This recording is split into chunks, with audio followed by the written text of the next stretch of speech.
একজন দর্শক মিলন সামন্ত তিনি বলছেন ভাগ্যেশ সন্তুদাকে গাঁজা কেস দেওয়া হয়নি। গাঁজা কেস বাংলাতে এতদিন আমরা জানতাম রাজনীতিবিদদের দেওয়া হয় গাঁজা কেস, এবার সাংবাদিকদেরকে যে ধরনের মামলা, মানে তুমি ভাবতে পারছো সন্তু পান সেখানে লাইভ রিপোর্টিং করতে গিয়ে নাকি বেড়া টপকেছে, সেখানে নাকি চুরি করার চেষ্টা করেছে, সেখানে নাকি না বলে ঢুকে গেছে ঘরের মধ্যে, সেখানে লাইভ স্ট্রিমিং করেছে। সেই লাইভ স্ট্রিমিং এর কিন্তু কোনো ভিডিও দেখতে পাচ্ছে না, দেখানো যাচ্ছে না, কিন্তু সেখানে নাকি লাইভ স্ট্রিমিং হয়েছে। এবং এই মিথ্যাচারটা, এই লাগাতার মিথ্যাচারটা, এটাকে তো কমব্যাট করতে হবে, এটাকে তো রুখে দিতে হবে, সত্যিটা তো সামনে আনতে হবে, মানুষকে তো বলতে হবে, ভাইরাল করতে হবে যে আসলে সত্যিটা কি, রাজ্যের পুলিশ আসলে কি করছে। এখনো অপদার্থের মতন রাজ্যের পুলিশ শেখ শাহজাহানদের দলদাসে পরিণত হয়েছে। আরে না না, ব্যাপারটা হচ্ছে বাংলার কণ্ঠস্বর রিপাবলিক বাংলাকে বারবার আটকানোর চেষ্টা করেছে। এটা তো আজকে না, ময়ূকদা পঞ্চায়েত নির্বাচন মনে করিয়ে দিই, তারপর আপনাদেরই সাংবাদিক এই সমাজজিতাদি এদেরকে বারবার আঘাত করা হয়েছিল এবং টার্গেট করে আরাবুল ইসলাম থেকে শুরু করে একের পর এক তৃণমূল নেতা টার্গেট করে রিপাবলিক বাংলাকে দমানোর চেষ্টা করেছে।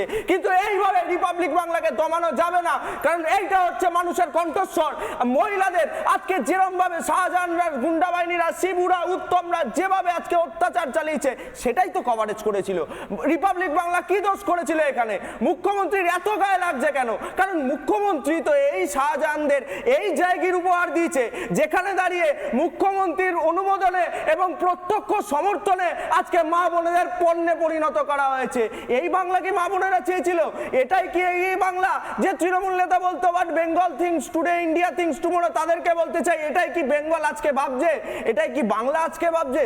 আমার তো মানে খুব অবাক লাগছে দেখে যে সন্তুদাকে কালকে যেভাবে ইল্লিগালি অ্যারেস্ট করা হলো, পুলিশ এরম ভাবে ইল্লিগালি অ্যারেস্ট জামিন অযোগ্যতার এক একজনের নামে দিতে পারে, কিন্তু তৃণমূলের যে প্রখ্যাত চোর যারা কালীঘাটের এই টালির চালায় খুব সুন্দর করে আছে, তাদেরকে পুলিশ তুলতে পারে না।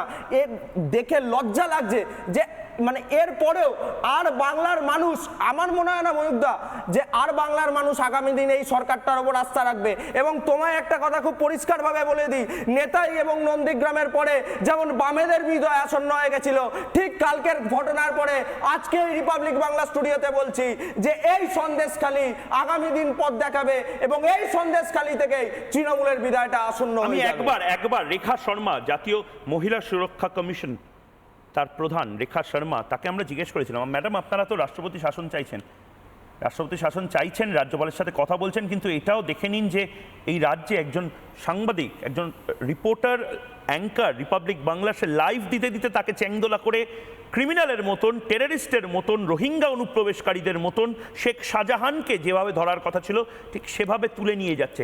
রেখা শর্মা কিন্তু বড় ভয়ঙ্কর এক কথা বলেছেন, একবার শুনবো সেই প্রতিক্রিয়া। যদি সেটা হয়, আবারও বলছি, যদি সেটা হয় তাহলে হয়তো ভয়ঙ্কর কোনো বড় সিদ্ধান্ত নিলেও নিতে পারে কেন্দ্র, কিন্তু আদৌ নেবে কিনা। রেখা শর্মা ঠিক কি বলেছেন শুনবো একবার। मैं यही कह रही थी कि आप ब्रेव ऑफ यू दैट आप लोग ये सब मेरे साथ बात कर पा रहे हैं, क्योंकि पिछली बार जब मैं आई थी तो मेरे साथ बात करने के लिए एक रिपोर्टर को एयरपोर्ट आना पड़ा था, बाकी तो आया ही नहीं था कोई बात करने, और उसने कहा था कि अगर मेरा नाम पता चल जाएगा तो मैं यहाँ पे रह नहीं सकती हूँ। तो ये हालात यहाँ पे हैं, जो भी ऐसी चीज़ कवर करेगा वो यहाँ नहीं रह पाएगा।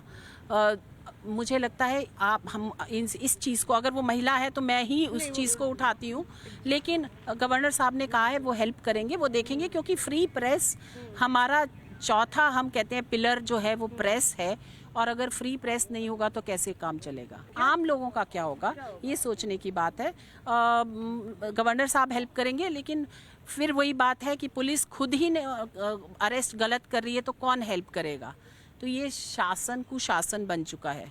आप क्या जाके ये रिपोर्ट आप दिल्ली में दे? जी मैं बिल्कुल अपनी रिपोर्ट में ये भी शामिल करूँगी। और जो हम लोग का जो जर्नलिस्ट हूँ वहाँ पे रोका गया है, पता नहीं उनको गिरफ्तारी मुझे, हाँ जी, अरेस्ट किया गया है उनको, अभी अरेस्ट किया है या क्या किया है आप मुझे बताइएगा, मैं उसको ज़रूर शामिल करूँगी।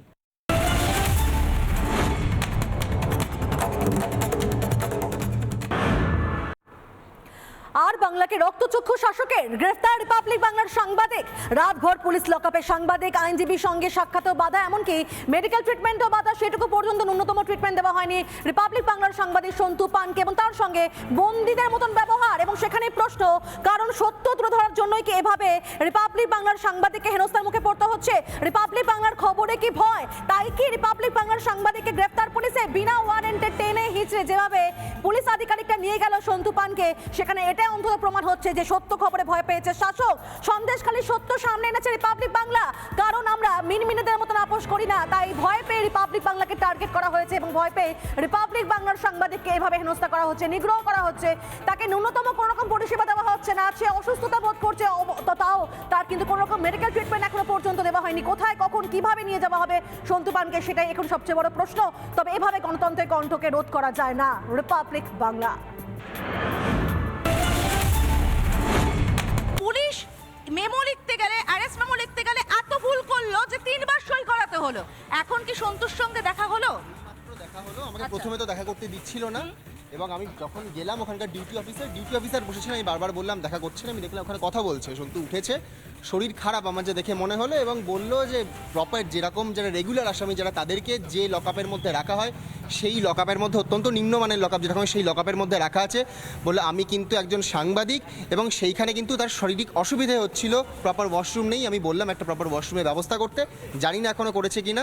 ও বলছে যথেষ্ট শরীর খারাপ, আমি সেইটাই এখন দেখলাম যাতে একটা প্রপার ওয়াশরুমের ব্যবস্থা করে। এবং কালকে রাত্রি থেকে তো তখন কিছু খায়নি, এখনো কিছু খাবার দেওয়া হয়নি? এখনো কিছু খাবার দেওয়া হয়নি। এবং কালকে কোনো ধরনের, ও যে অসুস্থ বোধ করছে কাল রাত থেকে বলেছে, কোনো ধরনের কোনো চিকিৎসা ব্যবস্থা করেছে ভিতরে?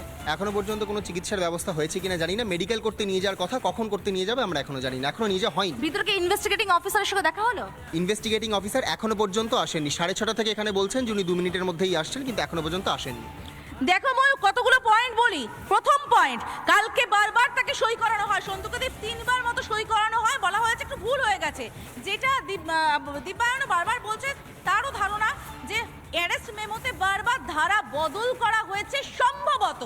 দ্বিতীয়ত, সন্তু কাল থেকে অসুস্থ, মেডিকেল ট্রিটমেন্টটুকু পায়নি, খাবারটুকু পায়নি, এবং সাধারণ বন্দীদের সঙ্গে তাকে লকআপে রাখা হয়েছে।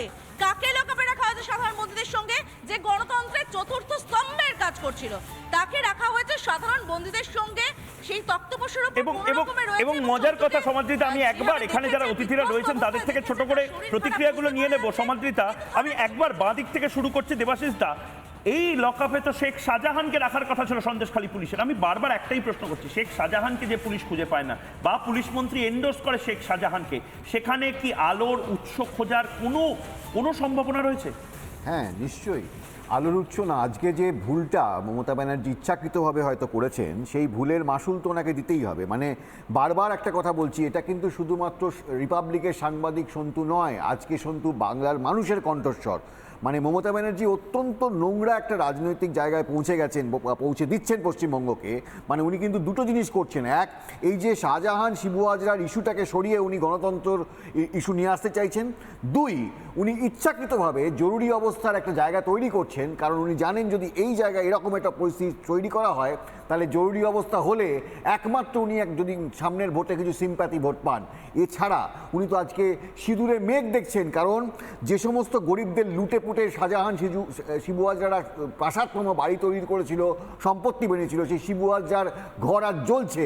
আজ মমতা ব্যানার্জি সিঁদুরে মেঘ দেখছেন, তাই আজ সন্তুদের এই অবস্থা। নিরাজিতা, দেবাশিসদা বলছেন যে মমতা বন্দ্যোপাধ্যায় ইচ্ছাকৃতভাবে যেন চাইছেন যে প্রেসিডেন্টস রুল বা রাষ্ট্রপতি শাসন জারি হোক, এরকম একটা পরিস্থিতি তিনি নিজে তৈরি করার চেষ্টা করছেন। কিন্তু অন্যদিকে বাংলার মানুষ তো লাগাতার এই কথা বলে যাচ্ছে যে 355 বা 356টা প্রয়োজন। তার একটাই কারণ, এখানে কেউ নিরাপদ নয়, এখানে মহিলারা নিরাপদ নয়, এখানে বিশেষ সম্প্রদায়ের মানুষ নিরাপদ নয়, এখানে কোনো সম্প্রদায়ের মানুষ নিরাপদ নয়, তা সে সংখ্যালঘু হোক, সংখ্যাগুরু হোক, মাইনরিটি হোক, শিডিউল কাস্ট হোক, শিডিউল ট্রাইব হোক, ওবিসি হোক, সাংবাদিকেরা হোক, কেউ নিরাপদ যদি না হয়, তাহলে নিরাপদ কি শুধু তৃণমূল কংগ্রেসের এই শাহজাহানরা থাকবে? আমি দেবাশিস দার সাথে এই ব্যাপারটা একমত হতে পারছি না। যদি সত্যিই রাষ্ট্রপতি শাসন করে লোকসভা নির্বাচন হয়, আমি গ্যারেন্টি দিয়ে বলছি ময়ূক, তৃণমূল কংগ্রেস এই আগামী নির্বাচনে বাংলায় কংগ্রেস এবং সিপিএম 2021-এর বিধানসভায় যে পরিণতি হয়েছিল তৃণমূলের একই পরিণতি হতে চলেছে।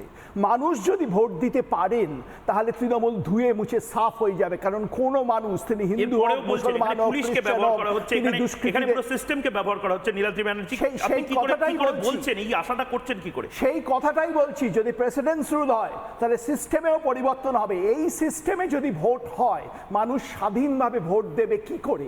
তাই আজকে বাংলাকে যদি বাঁচাতে হয়, যদি গণতন্ত্রকে বাঁচাতে হয়, রাষ্ট্রপতি শাসনের ভীষণ ভীষণ দরকার।